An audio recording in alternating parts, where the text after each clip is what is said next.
honored guests, Mrs. Yawkey, and friends of the newest member of baseball's Hall of Fame.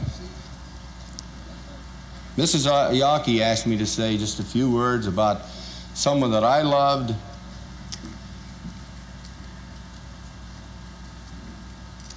and above all, he was one of the greatest sportsmen and humanitarians of any era, anywhere, Thomas A. Yawkey. Thomas Austin Yawkey was best known as the owner of the Boston Red Sox, a fabled team that has fascinated millions of New Englanders and an entire Red Sox nation. His experiences made him who he was. His father, mother, and stepfather all died by the time he was 15. And perhaps because of that, he showered his 2 adult families with devotion and generosity. One family in Boston with his beloved Red Sox, and the other in South Carolina, his adopted winter home. His wife, Jean Hollander Yawkey, was every bit her husband's kindred spirit. Smart, savvy, charitable, known to look out for the little guy, and completely devoted to her husband. Tom and Jean Yawkey are one of the more influential couples who have ever graced both New England and South Carolina. They valued their privacy, so it's ironic that their names are not only an institution, they are on them as well. The signs of their charity are more ubiquitous than ever. They were 2 people thinking as one when it came to encouraging educational opportunities, improving health care, enhancing human service programs, supporting youth and amateur athletic opportunities, celebrating arts and cultural endeavors, and valuing conservation efforts. That their legacy as philanthropists will live forever through the Yawkey Foundations speaks to their magnanimous hearts and their belief that the underserved and the sick and the children, especially the children, must not be forgotten. They were more family-oriented than any other team that you have ever heard players have talked about have played for the Red Sox and went somewhere else or vice versa. They brought this as a family.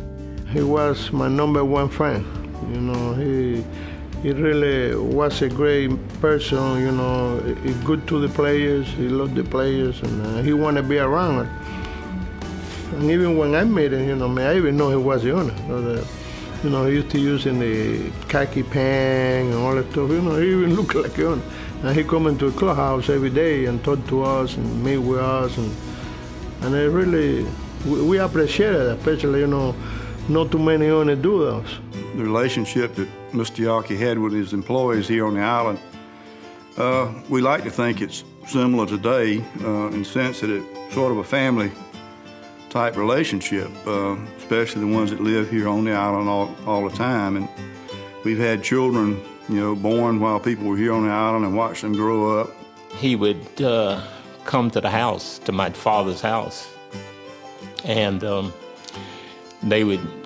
he would come in normal, just like any common person. You know, you wouldn't think he would be coming into a local residence like that, but he was a person, was down to earth, and they would sit at the table and drink coffee and talk, and then they would get out and go get in a Bronco and go and probably go fishing, hunting, or whatever. And we just become it was almost like a family thing. And I got married, and my oldest son ended up being a deaf mute. And there was a little school in Charleston. She used to go with me to take him to school back then, and to find out the best thing for him is to go to Cedar Springs School in Spartanburg. So she got in touch with Dr. Walker, who was the dean of that school. And he was able to get an education. As a teenager, I was in the wrong place at the wrong time, and got put in the hospital. And at that time, no medical insurance. And Mr. Yawkey said, you don't need none because you're working for me. And he stepped up to the plate and paid the bill, never charged me anything, you know. And that's the way it was, you know, people that worked for him, you know, he paid all the medical bills, you know, and he basically just took care of them. My sister, she went to college, Tennessee, and they helped funded some of the expense for her college fee. The lady that I told you about that they bought the house for, her oldest daughter, she wanted to go to nursing school, and they furnished the funds for her to go there. What struck me about Miss Yawkey is not the fact that she was only a caring person, but the fact that she was able to really transfer that legacy of caring to everyone who was keeping her legacy going. That is a major piece. There's caring people, but then there's caring people who pass that legacy on. That's heavy. That's heavy, and that's what she was able to do as a person. You know, that there's not a lot of people that know how to do that. I hope their legacy will be perpetuated in as many ways as is possible. Certainly today, Fenway Park stands as a manifestation of their legacy, and as long as Fenway Park works, you'll always think of the Yawkeys and Yawkey Way and so on and so on, which is so appropriate. But I would hope whoever owns the Boston Red Sox will always treasure the history and the greatness of that part of their history, and will perpetuate it in every way they can. And frankly, the same goes for all the people who follow me as the commissioner of baseball, because Tom Yawkey is one of the great names in baseball history in so many ways. And he serves, at least he did for me, and I hope he will for all the people who come after me, as a model for how you should treasure the sport, and always remember, as he did, that the sport is more important and bigger than any of us. I think, of course, most people think, obviously, of the team, the Red Sox, and so on, and they may have a little sense of their philanthropy, maybe the work with the Jimmy Fund, things they did maybe indirectly in association with the team. I think often they're very unaware of how many other things they did quietly, often anonymously, for healthcare institutions, educational institutions, community organizations that they wouldn't have it advertised, they wouldn't put their name on it, and that's one reason why certainly the trustees have been open, though never insistent, that their name be attached to some of the institutions and the kind of programs that really meant a lot to them. Because in part we want people to know this is not just what the foundation is doing, this is actually what this couple was doing across the span of their lives.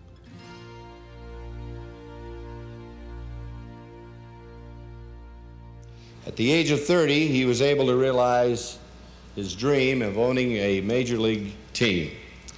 And luckily for New England, it happened to be the Boston Red Sox.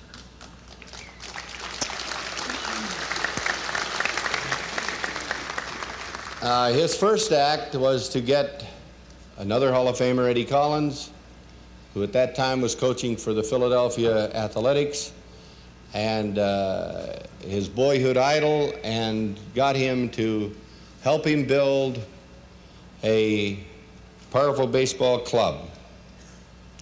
His next act was to get Joe Cronin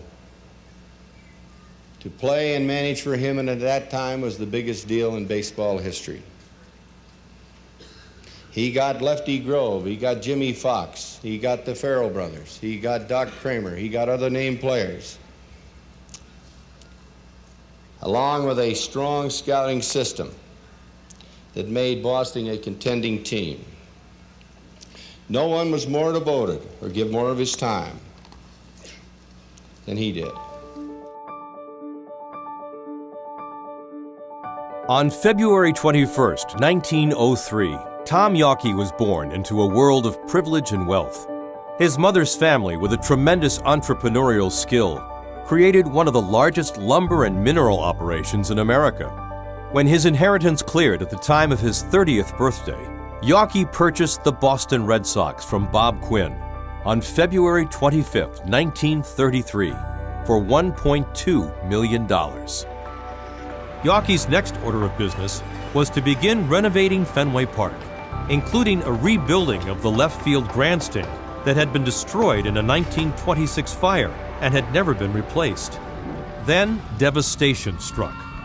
On January 25, 1934, just months after the renovations had begun, a 4-alarm blaze taking 5 hours to control caused extensive damage to Fenway Park. But miraculously, at Yawkey's behest, workmen were scheduled virtually around the clock, and Fenway Park celebrated its grand reopening just 3 months later.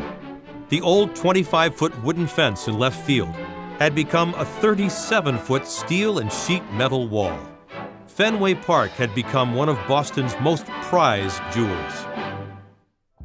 After Yawkey purchased the Red Sox, he began to revitalize a team that had been struggling, adding Hall of Famers Jimmy Fox, Lefty Grove, and Joe Cronin, and in the process, creating a loyal base of fans and employees at a time when the country was going through one of its greatest struggles, the Great Depression.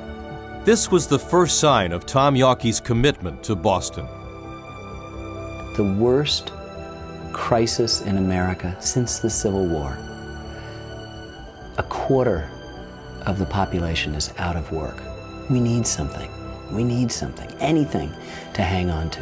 We got MGM musicals. We got this new form of jazz called swing.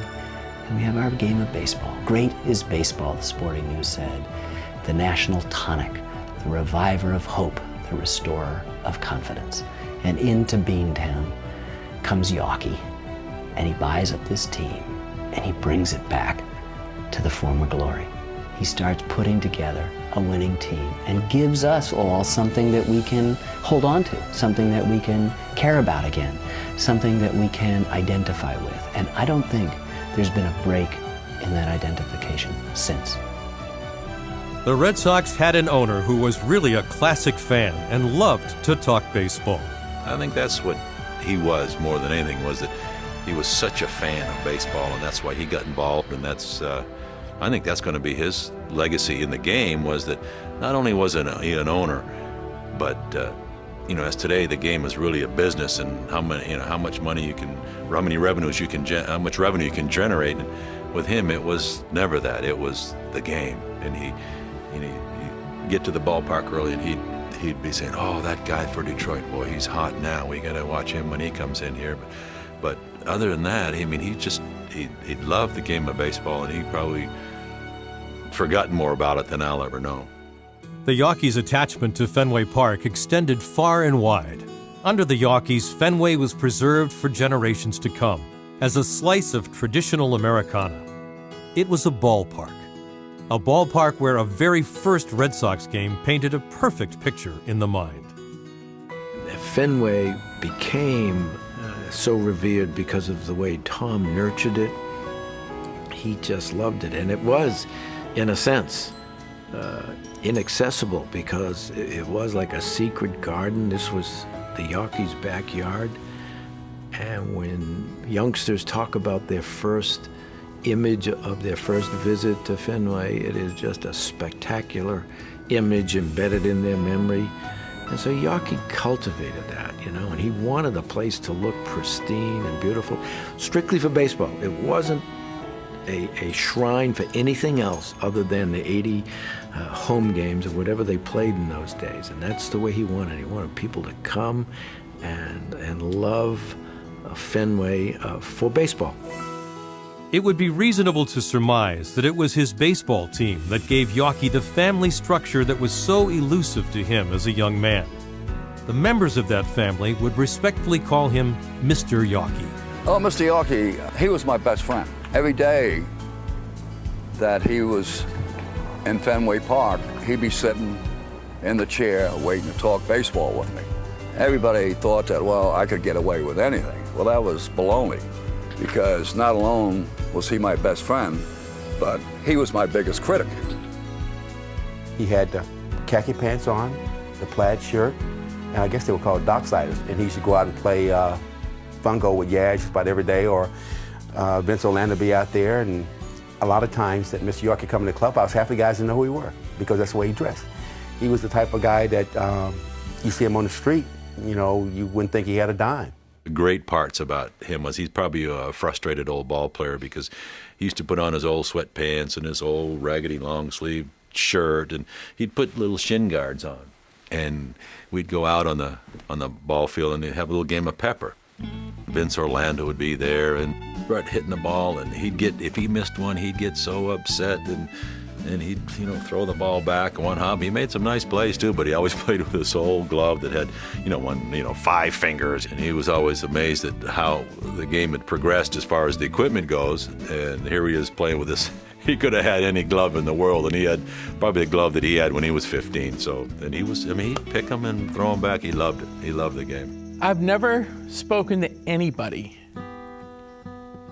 that had personal contact or interaction with Tom Yawkey or Jean Yawkey that didn't have nice things to say or think very highly of them. And I'm being completely honest here, and I've been doing my job as curator of the Sports Museum now for 34 years. And believe me, I've talked to a lot of people. And anytime you talk to anyone that had contact with or who had worked with or for the Yawkeys, they just seem like great people. I think the flaw was they may have been too nice. I mean, there is this plaque on the side of Fenway Park right now that honors him, and it said it was put up by his employees because of how much they cared. And I have no reason to think that's not true. I think that was from talking to 6, 7, 10 former employees. They all had that same kind of reverence of a sort for him. I think he was very generous to them, and they welcomed that, appreciated it. While owning the Red Sox brought the Yawkeys immeasurable joy, it also brought turmoil. As the last team in the major leagues to have an African-American player, Tom Yawkey was labeled by some a racist. On April 16, 1945, Jackie Robinson, who would become the first man to break baseball's color barrier and go on to become one of the game's greatest stars, had a tryout with the Red Sox. It was there an uncorroborated incident was claimed to have taken place. It had been alleged by only one of the many people at Fenway Park that day that someone in the stands uttered a racial slur. There have been more versions of that than Paul Revere's ride. It's one of those things that's sort of cloaked in mystery. What we do know was that it was more or less a cursory tryout because a Boston City councilor named Isidore Muchnick had really petitioned the team to conduct this. Now, in terms of anyone, shouting a racial epithet from the stands, I mean, that's part of the lore, of the folklore of this.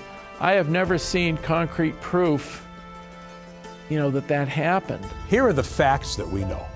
Jackie Robinson, Sam Jethro, and Marvin Williams tried out at Fenway Park. The allegation that somebody yelled to get those players off the field and used the racist slur to do it has never been substantiated. Jackie Robinson was there, Wendell Smith, a black sports writer, was there, another black writer was there. The three of them told that story many years, but never said that anybody yelled anything like that or ever said to get him off the field. Never happened according to what they put out there. If we did say and agreed it happened, for argument's sake, if it did happen, what is the evidence that it was Tom Yawkey? One person says it was Tom Yawkey. Not Jackie Robinson, not Wendell Smith, the great black sports writer, all the people who were there. No, Cliff Keen, a sports writer, decades later claimed that it was said and that Tom Yawkey is the one who shouted it. Well, wait a moment. You have to look at the record of what Cliff Keen said and when he said it. In 1979, he told Larry Whiteside of the Boston Globe that he didn't know who said it. In 1990, he told Dan Shaughnessy of the Globe, when Dan was writing a book about the Red Sox, that it definitely was not Tom Yawkey. 10 or 11 years later, maybe 20 years later, he told Howard Bryant in his book that Cliff believed it was Tom Yawkey. So that's it.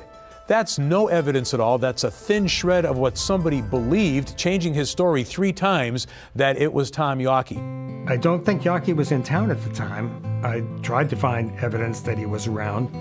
I don't think he'd come up from New York yet. He typically in the springtime would leave South Carolina. He didn't like cold weather. He'd leave South Carolina and then stop in New York for a number of weeks, maybe a month or two, and attend to business there, and then often would arrive in June in Boston. The papers would usually say, Tom Yawkey, showed up for his first game today, something like that. I couldn't find that in 1945, though. I couldn't find when he actually showed up. In 1953, there were only 6 of the 16 teams in Major League Baseball that had African-American players playing.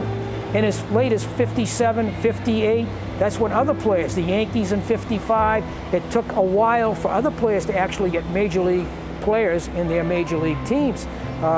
It wasn't easy, and it took a while to do. And unfortunately, the Red Sox were last. And that's history. While there is justified criticism of Mr. Yawkey for not addressing the need for black players on the Red Sox in the 50s, no question about it, there should be equal recognition that he did become aggressive and progressive in getting black players in the Red Sox system and getting them to the major leagues, which happened relatively quickly after he put Dick O'Connell in charge. They experienced a second rebirth in 1967 in that miraculous season where they were 100-to-1 shot to win the American League pennant, and they absolutely blazed like a comet across the horizon. That team was, by any reasonable assessment, either the most or the second most integrated team in the American League that season. The Sox of that year had Reggie Smith, Joe Foy, Elson Howard, John Wyatt, George Scott, the Boomer. They were a colorful team, figuratively and literally. Dick O'Connell told me personally that Tom Yawkey never once suggested you shouldn't get this or that black player, and the results speak for themselves. They had a very high number of black players in the 1967 team, and ta-da, they got to the World Series. They had a significant number of black players in 1975, including their best slugger, Jim Rice, whom they signed and developed, and they're in the World Series again. Tom Yawkey would never see his beloved Red Sox win the World Series. In a play that is part of World Series folklore, the controversy is whether Red Sox shortstop Johnny Pesky paused in his relay throw while the St. Louis Cardinals' Enos Country Slaughter raced through the third base coach's stop sign and sprinted for the plate. Slaughter just beat Pesky's throw, and the Red Sox dreams for 1946 went up in a cloud of dust. In 1948, the Red Sox lost a one-game playoff at Fenway Park to the Cleveland Indians. And then, in 1967, out of nowhere, Carl Yastrzemski put together one of the most incredible seasons in Major League history by winning the Triple Crown and guiding the 1967 Red Sox, a preseason 100-to-1 shot to contender status in the American League. It's just a different feeling all the way through the whole organization.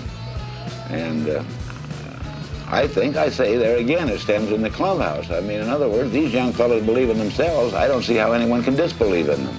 Because I've always believed in believing in people that believe in themselves. If they believe they can do a job, they can do it. On the last day of the season, the Red Sox clinched the pennant, while in their box, an enthralled Tom and Jean Yawkey looked on as Red Sox pitcher Jim Lonborg was embraced by all of New England. You know, the final game of the season was a very special game, and Rico Petrocelli caught the last out off of Rich Rollins. As we're getting in the clubhouse, Rico came over and gave me the game ball. It was in my glove during all the celebration, and Mr. Yawkey was in the clubhouse, and he was walking around crying and hugging all the ball players, and I mean, there's still a lot of pictures to this day of his presence in the clubhouse. I had the game ball, and I felt it was very important that Mr. Yawkey get that game ball. I gave the baseball to him, and I just had told Mr. Yawkey that I thought that he deserved this after all the years, and he just gave me the biggest hug, and I mean, he was crying all afternoon because we had won, but then he started crying again because it was probably just one of the greatest days in his life. And I was very happy to be able to present him with that ball because he certainly paid for it over all the years. Although the Cardinals won the World Series in 7 games, the 1967 season will be remembered as the year of the impossible dream, the year that rejuvenated the Boston Red Sox franchise. The 1972 baseball season was shortened by a player strike. In the second to last game of the season, Shortstop Louis Aparicio fell down rounding third base, possibly costing the Sox a chance to finish first in the American League East. There's a great photograph that comes from the Boston Globe from October of 1972, when the Red Sox, due to a scheduling quirk of the player strike that year, lost to the Detroit Tigers, lost the Eastern Division by 1/2 a game. I think they're the only team in baseball history that's ever lost a pennant by 1/2 a game. And it's a picture of Tom Yawkey in the visitors' clubhouse at Tiger Stadium, consoling Carlton Fisk, who was the Rookie of the Year that year. And the picture of Yawkey basically tells you everything you need to know about his passion and the depth of concern he had for his boys, for that team. And Mr. Yawkey was there, and it was like, you know, grandfather to grandson, just a soothing hand that basically said, you know, you guys did all you could do when we came so close, and, you know, we're basically real proud of you. During the 1975 regular season, the Red Sox depended upon two rookies known as the Gold Dust Twins, 23-year-old Fred Lynn and 22-year-old Jim Rice. The Red Sox played the Cincinnati Reds in the World Series, and Carlton Fisk hit one of the most iconic home runs in baseball history to force a Game 7.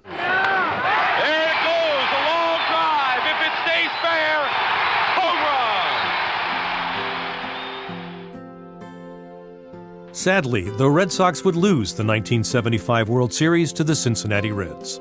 During the series, Tom Yawkey was clearly on a roller coaster ride of emotions, as he desperately sought the world championship he had longed for since purchasing the Red Sox in 1933. The 3 World Series appearances by the Boston Red Sox under Yawkey had all gone the maximum 7 games, a point that the author John Updike refers to as the edge of total victory. And then, in July of 1976, Thomas Austin Yawkey passed away at the age of 73.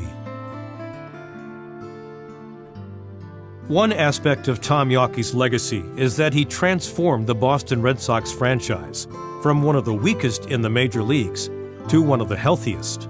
In the process, he preserved and protected 2 of New England's most cherished jewels, Fenway Park and the Boston Red Sox.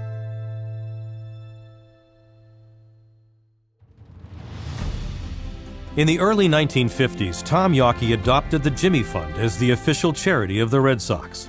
Since then, the Jimmy Fund and its beneficiary, the Dana-Farber Cancer Institute, separated by less than a mile along Boston's Brookline Avenue, have maintained a special relationship. It was the Boston Braves that started that relationship with Dr. Farber. And when the owners of the Braves were going to move the Braves, I believe 1952, to Milwaukee, so they went to Tom Yawkey and said, we have this relationship with Dr. Farber. We're trying to get a clinic to treat youngsters with leukemia.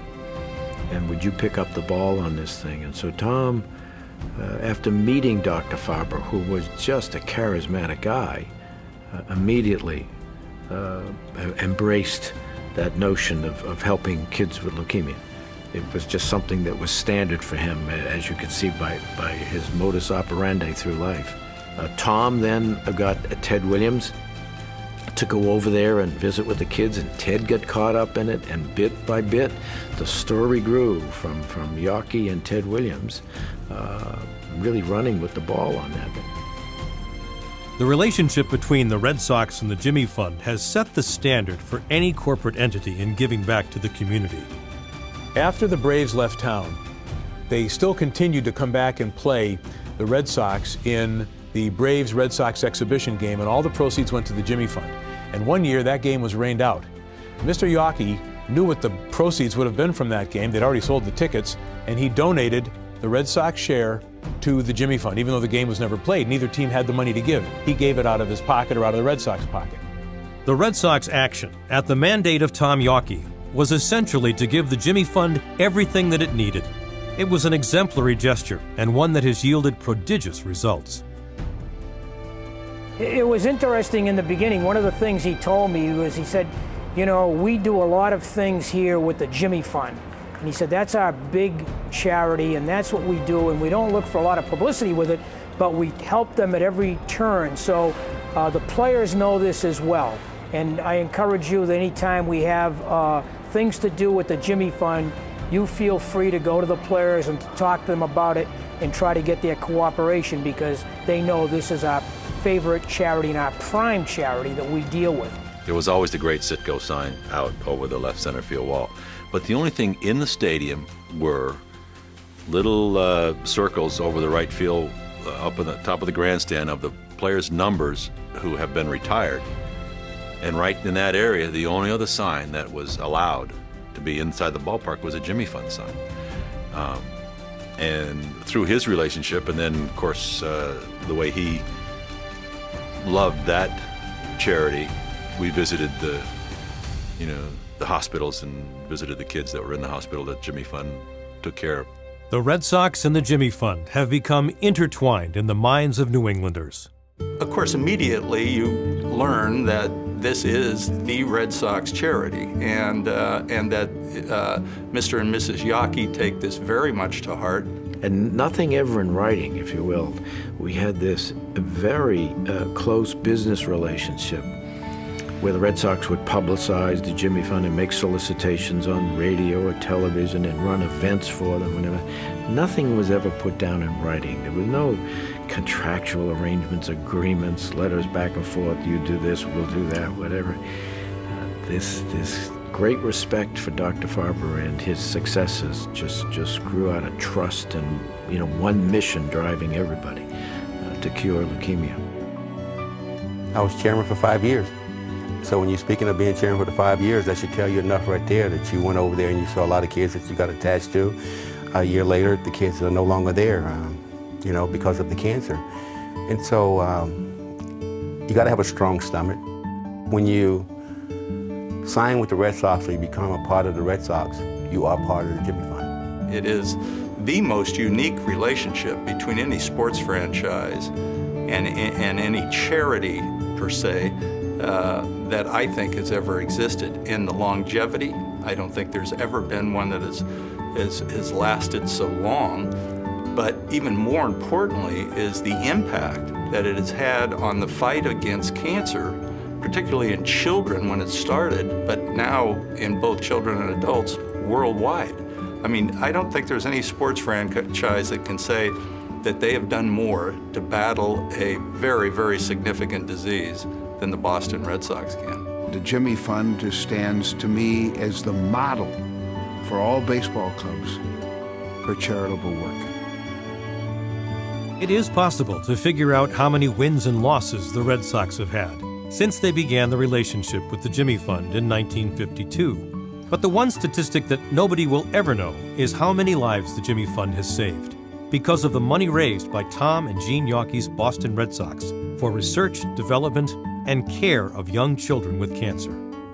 The Yawkeys were committed to making a significant and positive impact on the quality of life for those who needed it. Tom's philosophy was simple. Do what is right, do it quietly, and don't expect praise for being kind.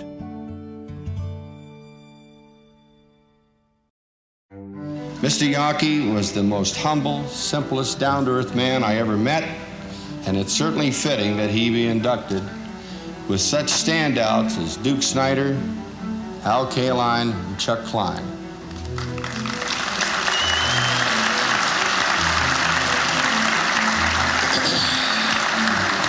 I know that if he were here today and he could be talking to me, he'd say, please sit down. He said, you've said enough. Said too much, probably. And that's what I'm going to do.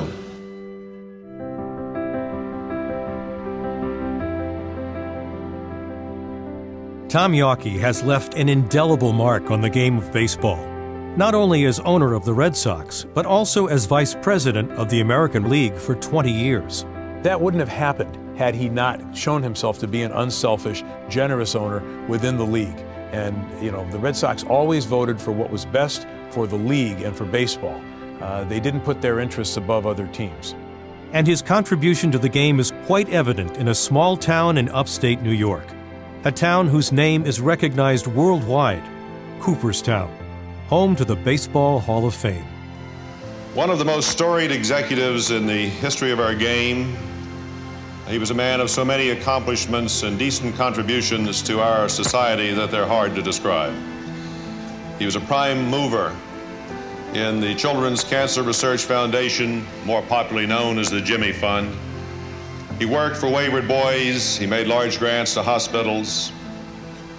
There was no one that I ever knew in this game who had a greater love for it or for the players who played it. He was called the quintessential sportsman.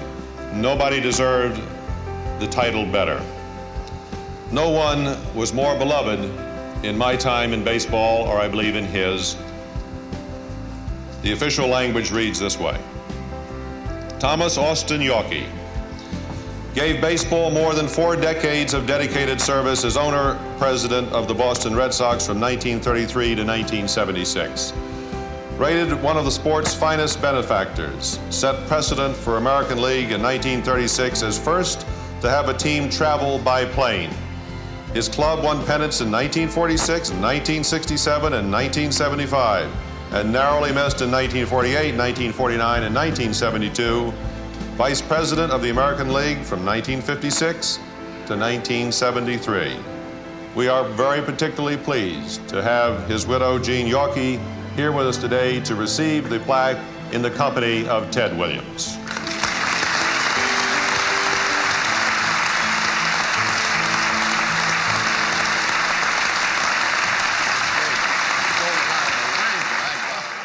Tom Yawkey's in the Hall of Fame. Did he deserve it? Yes. 43 years of owning a team and rescuing the crown jewel of the American League, the Red Sox franchise. I'd say that qualifies you for being in the Hall of Fame. Tom Yawkey became involved in the Hall of Fame because the Hall of Fame's board of directors needed to, at the time, reach out and to try to bring some of the owners onto the board. And throughout the history of the Hall of Fame, this has been the case that we've had owners on the board. Jean Yawkey succeeded Tom on the board after his death. She was really a big supporter and advocate of expanding the Hall of Fame, making it bigger and better, and on at least 2 occasions, 2 major building programs, she became the primary benefactor of those programs. The Hall of Fame's intention to glorify America's national pastime was very appealing to the Yawkeys. With a significant donation provided by Jean Yawkey, the museum expanded in 1989, and the new Fetzer-Yawkey wing opened. Baseball was not a passing fancy just because they owned the Red Sox. Everything that Tom and later Jean did came with a familiar mantra, for the good of the game.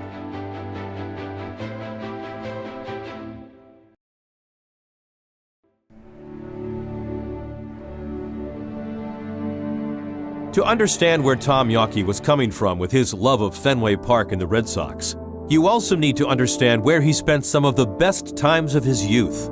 The coastal city of Georgetown, South Carolina, is 40 miles south of Myrtle Beach and 61 miles north of Charleston. But how North, South, and Cat Islands exist physically is much more telling. Tom's acquisition of most of the island triumvirate was completed in the early 30s. The islands are Yawkey's adopted homeland where character abounds, idiosyncrasies and all. Its soil treated lovingly, with an appreciation of its past and no desire to make anything old new. Well, Tom Yawkey, through his will, donated his 20,000-acre South Carolina wildlife refuge to the state of South Carolina. And also through his will, he set up the Yawkey Foundation, primarily to fund and manage the Wildlife Center. It was so important to him because he lived there as a young boy with his Uncle William and then spent every winter of his adult life there. He wanted that facility, that property, to be taken care of in perpetuity. So that was the role of the foundation, to help fund that and manage that. We're lucky here to have 14 miles of undisturbed, undeveloped beachfront, 7 miles on North Island and 7 miles on South Island. As the population of the United States grows, people want to live close to the ocean. So undisturbed beaches are becoming extremely uncommon these days. And so these undisturbed areas are fantastic for things like loggerhead sea turtles to nest on. We average about 400 loggerhead sea turtle nests a year. They're also very important for migrating shorebirds and other wildlife species to utilize moving from their wintering grounds to their summer grounds and back again.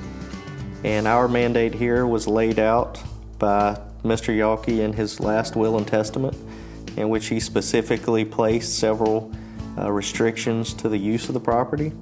One is that this area is a wildlife area and not a people area, and shall not be open to generalized public recreation.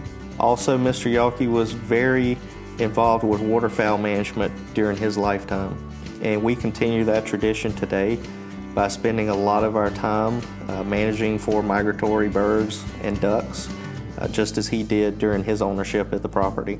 When Mr. Yawkey passed away in 1976, he had placed in his will that this property was to be donated to the state of South Carolina, to what was then called the Wildlife and Marine Resources Department, later reorganized into the Department of Natural Resources, to be managed as a wildlife preserve and sanctuary for the care and propagation of wildlife, where people were only to be visitors and where wildlife research, education, and management were to take priority.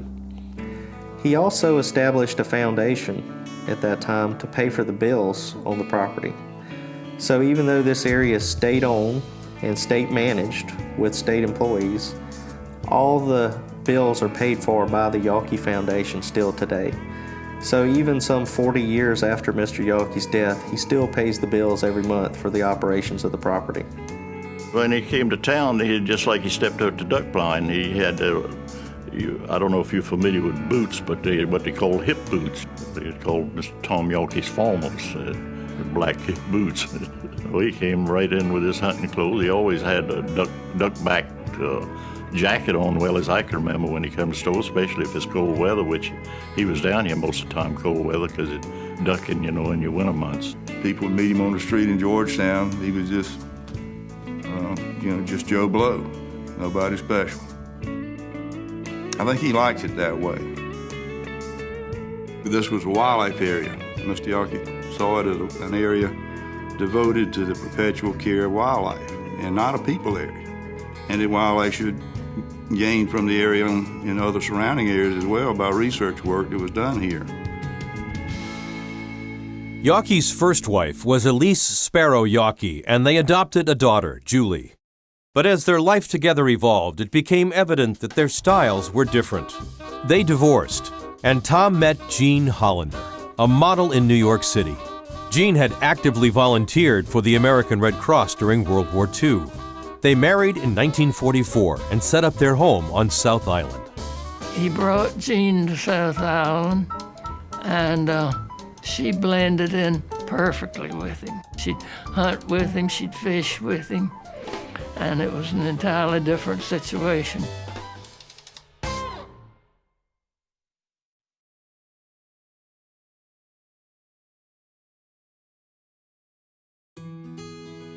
Tom, because he was parentless, that affected his entire life in what he did both as a private citizen, with the Red Sox and with the foundation.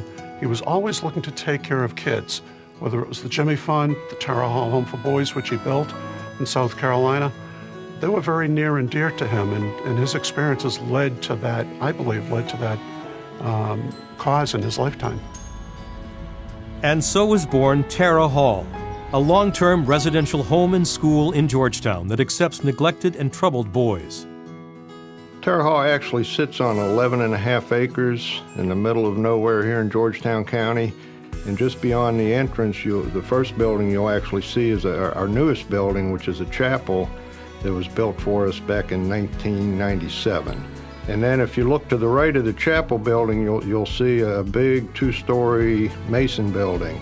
And that houses our school building, offices, nice gymnasium. Then to the right, you would notice our kitchen and dining room facility. and that's a really nice facility. It was built for us by Mrs. Yawkey back in 1986. And then when you walk across the yardway out there, then the big steel two-story building is what we call Yawkey House, and that's the actual living quarters of the boys. Countless boys have had the chance for a brighter future, thanks to the benevolence of Tom and Jean Yawkey, who shared Father O'Sullivan's vision for their empowered future.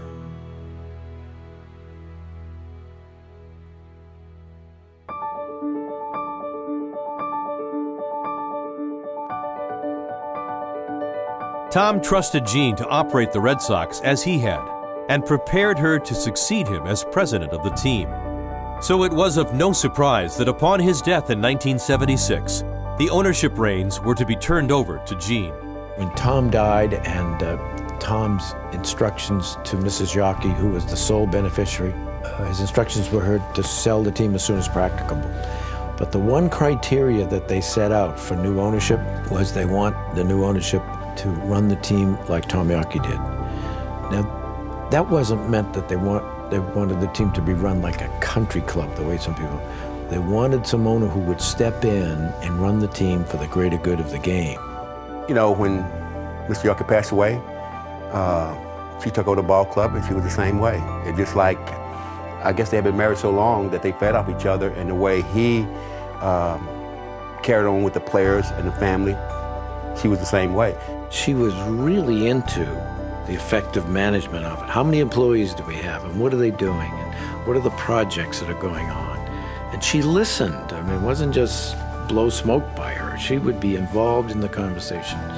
So it's unfortunate that a lot of people who didn't get to know Mrs. Yawkey never really understood what a hard-working, bright, and outspoken. I mean, she was outspoken. She wouldn't just go, aha. She would be asking questions, and if she didn't think it sounded right, she'd be the first to hit you right between the eyes and say, that's not right. It wasn't just Jean's management acumen that was a pleasant revelation. She also surprised people with her love of the game of baseball. You know, she scored every single game, every single play, and knew what play, what number to write down in the scorebook on the play. She'd ask me questions about it, ask me questions about players, about their background as well as their ability. And I was impressed with the fact that she was that involved in the baseball out of it. She knew the game, she understood the game. She got much more involved in it, the more she, as general partner, to learn more about the game. Not only so much the operation of it, but the game on the field. She got very involved with it. The office staff, who supported the front office people with the more glamorous and visible jobs, were made to feel very much a part of the team and were uniquely thanked for their contributions. When Mr. Yawkey went in the Hall of Fame, in Cooperstown and Mrs. Yawkey arranged to have all of us go up on a bus, including Ted Williams. Ted was invited. Among the special guests was Fred Cumby, an employee at the Yawkey property in South Carolina, who became Tom's good friend and fishing partner. Miss Yawkey called him and invited him to come up there, to go with her to the Hall of Fame for the induction of Mr. Tom Yawkey. And they went, and like I said, he said it was a really interesting experience to see what take place, because that's the first time he ever been there. Those closest to the Yawkeys know that they very anonymously surprised many people with random acts of kindness. It was those people who were helped away from the public eye that provides the best insight into the Yawkeys' generosity. Well, she saw the news story where Charlie Fisk, the parent of this young girl, Jamie Fisk, needed a transplant, and he was pleading for a donor to step up to give his daughter, which, I don't know, maybe age 5, 6, or 7, or thereabouts. She needed a transplant. He was on television seeking a donor, but also seeking some financial assistance to help with the transplant. And so she called and just said, let's step in and help out. A donor was found, and his daughter Jamie was operated on in Minneapolis. And Mrs. Yawkey recognized that there would be a need in that family for to pay bills. They would come here to Brigham and Women's or MGH or whatever, Dana-Farber, and the family would have to come here. They wouldn't have a lot of money. Hotels are expensive. They have no support groups in place, and they have to be here for like a few weeks in a strange environment. So Jean said, I think we ought to put together funds and have a house that people could come in, the families could come, the other families would be there, so they'd be able to have support groups right built in. They'd be able to get their laundry done and stuff, not living in hotels where they can't afford. We all said, with Charlie Fist's encouragement, we set up a home. The Ronald McDonald House had come into being over in Brookline and at other places around the country to help with parents of children who were undergoing cancer treatments. We said, let's do the same thing for organ transplants. And so she said in a way, okay, let's go find a place. And we looked at 10 or 20 and finally we came upon one. And she said, let's buy this. It needed a lot of work. You know, you would think, well, yeah, let's name that the Yawkey House, but that wasn't even thought about. It was called the Family Inn. The Yawkeys never cared about seeing their name on the side of a building. Their only concern was what was going on inside those buildings. Their enormous contributions would affect people for the rest of their lives. I came here in February of 1985, you know, right after I got the job, and I was the new marketing director for the Red Sox, actually only the second one ever in the history of the team. As part of the new marketing packages I was putting together, you know, I wanted to include some charitable components. So I would go to these various charities around town and I'd introduce myself and I'd say, I know we're not involved with you at this time, and they'd say, well, actually you are. We got a big grant from Mrs. Yawkey, but it was with the caveat that we never tell anybody that Mrs. Yawkey was the one to give us this money. So it was an anonymous donation, but without it, we wouldn't be able to do the work we're doing today. And the first time I heard that story, I thought, oh, what a nice one-time story. But I'd go around town, and every time I went someplace, I got the story again and again and again. And it became obvious to me that Mrs. Yawkey was walking around town doing wonderful things for many people and never wanted anybody to know that she was doing these things, because in her mind, you did good things because they were the right thing to do, and it was not appropriate to have your name associated with it.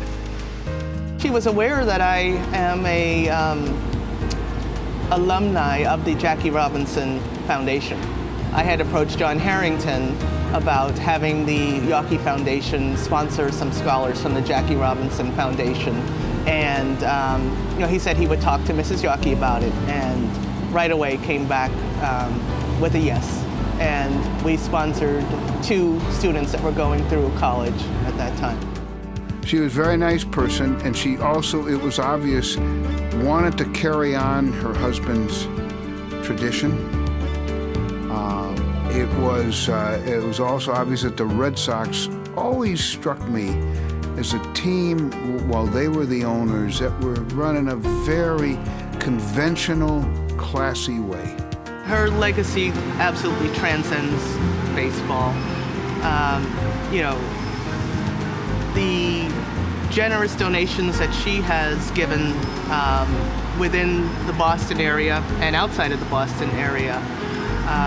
I can't tell you how many times I've gone to the Yawkey Cancer Center with relatives or with others. I just really am so proud when I see her name on that building, because I know how much it meant to her, and it really reflects so well on her and her kindness. It's very difficult for me to fathom that they had some sort of racial issue, because there was so much giving going on to everybody. And so I don't, you know, from what I've seen, it just doesn't make sense. It really can't make sense, because I know what kind of lady she was. On February 26, 1992, Jean Hollander Yawkey, who had so tirelessly honored the man she loved by devoting herself to his interests, by being a champion of and making an impact on the quality of life of children, families, and the underserved, passed away at the age of 83. Decades of family-owned sports. It's history tonight. Jean Yawkey, who took over stewardship of the New England's baseball tradition back in 1976 when husband Tom died, carried his legacy on in style. During Jean Yawkey's 25-year ownership of the Red Sox, the franchise was one of the most respected and competitive in Major League Baseball. They won more games than any other team in baseball except for the New York Yankees, and in 1986 came within one strike of winning the World Series. Red Sox Nation became established as one of the most loyal fan bases in all of sports, repeatedly setting attendance records at Fenway Park and developing an avid following across the United States. Fenway Park continued to be America's most beloved ballpark, in large part due to the more than $100 million that were put into renovations. And to make Fenway even friendlier, Wally the Green Monster was introduced as the first mascot in team history. Fenway Park had the distinction of hosting one of the most memorable All-Star games in baseball history, when the All-Century team, led majestically by the great Ted Williams, was honored. Jean Yawkey's Red Sox were also innovators with the founding and launching of the New England Sports Network, one of the premier regional sports networks anywhere. Away from Fenway, the team built a state-of-the-art spring training facility in Fort Myers, Florida. Right to the end, Jean Yawkey was a champion in the baseball world and a champion of the underserved.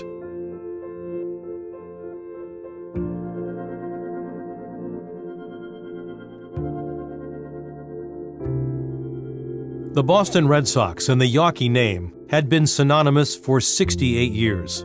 No matter what outcome there would be from the inevitable sale of the team, it was clear that ultimately the principles of philanthropy established by Tom and Jean would be perpetuated eternally. When the decision was made to sell her interests, we knew that those interests, all the funds to be received from those interests were going to go to the foundation. In keeping with Mrs. Yawkey's wishes, the trustees were committed to selling the team to a dedicated owner with qualified financial resources, and the decision had been made to sell the team only when the maximum return could be realized. When Jean died in 1992, it was a great brand, and people expected us to sell right away. But we knew the industry, the baseball industry, was at a low point. It was really struggling with its own economics, the industry as a whole. And it was easy to conclude that this is not the time to sell a premier franchise, and there might have been a half a dozen other baseball franchises up for sale, and we didn't want to go out on the market. So we said, we're going to postpone the sale of the Red Sox, and we're going to polish this apple up a little bit more. A confluence of events and an opportunity for a new ballpark and then getting the All-Star game, there was a myriad of reasons that kept saying, okay, another year. And after the good year of 1999 and the economic climate, it was said, okay, we have no reasons to really delay this. Let's go to the market. $660 million. That was the final offer from the group headed by Florida Marlins owner John Henry, and it was accepted tonight by all of the limited partners. 100% of the Boston Red Sox has been sold to Henry's group. The Red Sox, a New England institution and the hottest sale in baseball history, WBZ has learned the price tag is a record-setting $660 million for 100% of the team. It's a little sad for me to announce that we will be taking out the Yawkey interest of the Boston Red Sox that has been involved here for 67 years. It's one of the epic ownerships in all of sports, and that's the sad part of it. The good news is that whatever proceeds come from this sale of this 53% interest ends up flowing back to the people, because the proceeds go to Yawkey Foundation 2. It's really Jean Yawkey's foundation. And if anybody looks at the record of where the Yawkey Foundation 2 proceeds have been going, 80% of them have been flowing to Greater Boston needy charities and whatever. So the money flows back to the people. That's the real good news. And that's what the Yawkeys intended. It's a very unusual occurrence in sports. She would have been happy if the realization from the sale was $100 million. Yawkey Associates still looks like it did before at its core, but now has twice as many employees and maybe twice as much space, et cetera, like everything else grown, but it's still managed beautifully and very lean. And she would absolutely be delighted if she as looking down as she probably is at that. The 2002 sale of the Red Sox was the largest sale of any professional baseball team and probably any Major League sports team at that time.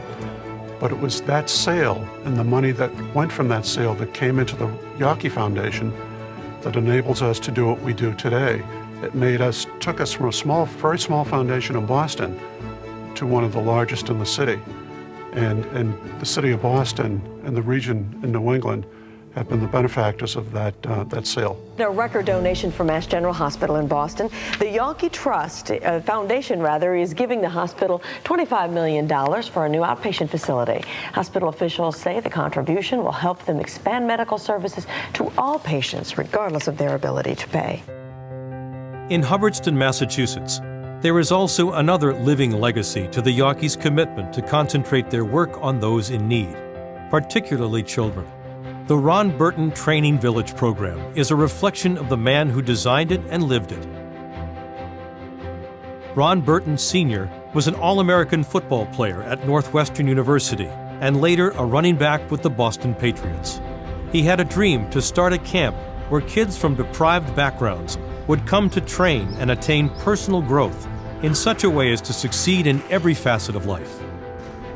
With the help of the Yawkey Foundation, he passed that responsibility on to his children.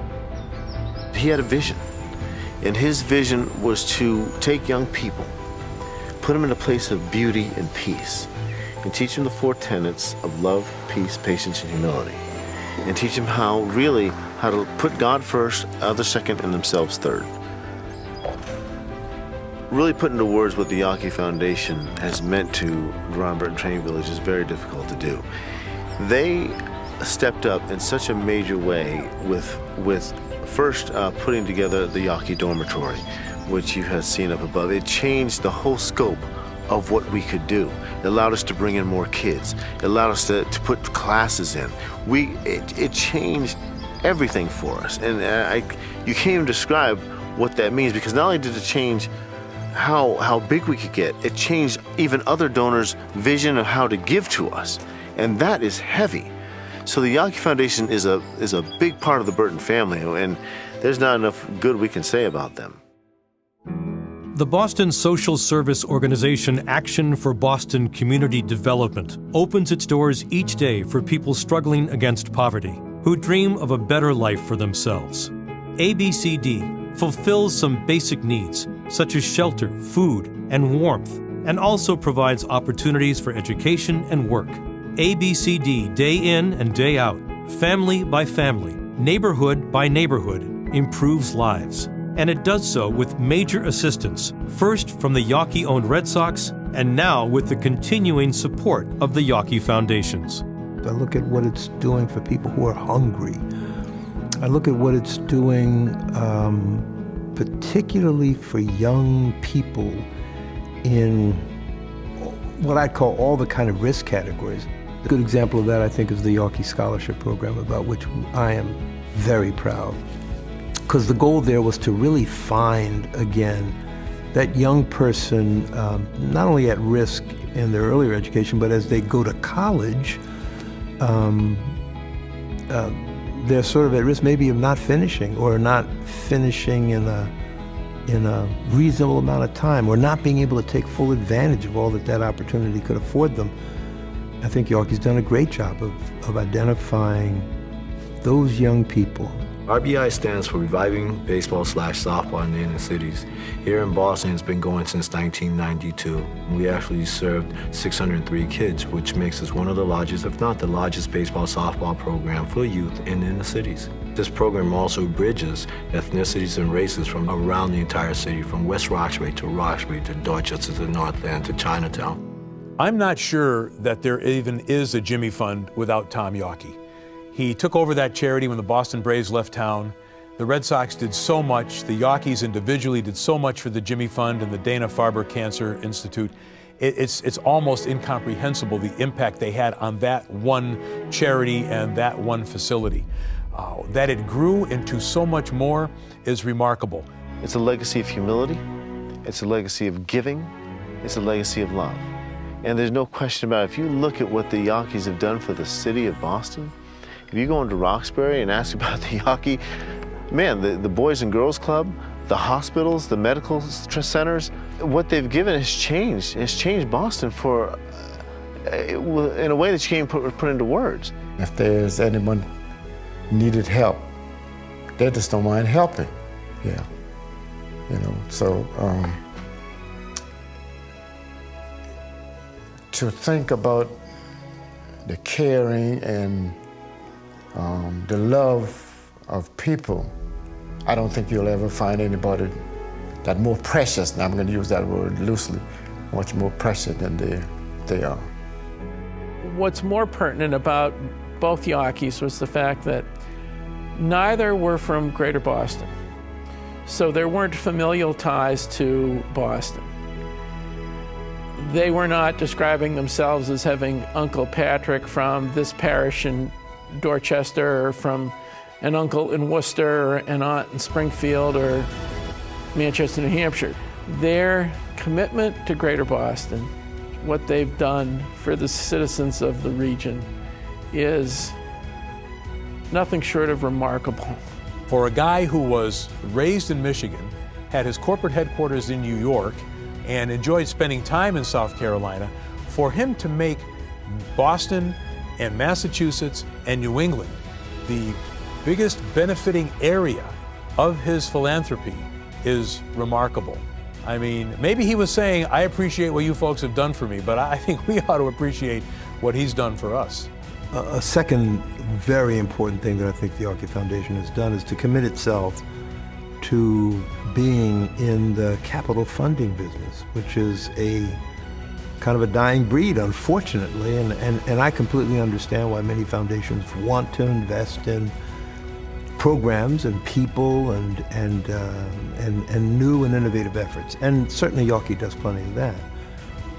But as someone who runs programs and who tries to help people who run programs, capital makes a huge difference. You simply can't do, in many cases, what you need to do if you don't have the facilities to do it. Today we put the Yawkey name on some beautiful buildings, and the institutions that we give large amounts of money to want the Yawkey name on it. They want the association with the Yawkeys. It helps them raise their stature, if you will. It helps them with their fundraising. So we put the Yawkey name on buildings like at Mass General or at Boston Medical Center and at Emmanuel. They would never do that. You know, they followed Matthew 6 to a T. You don't wear the good works on your sleeve.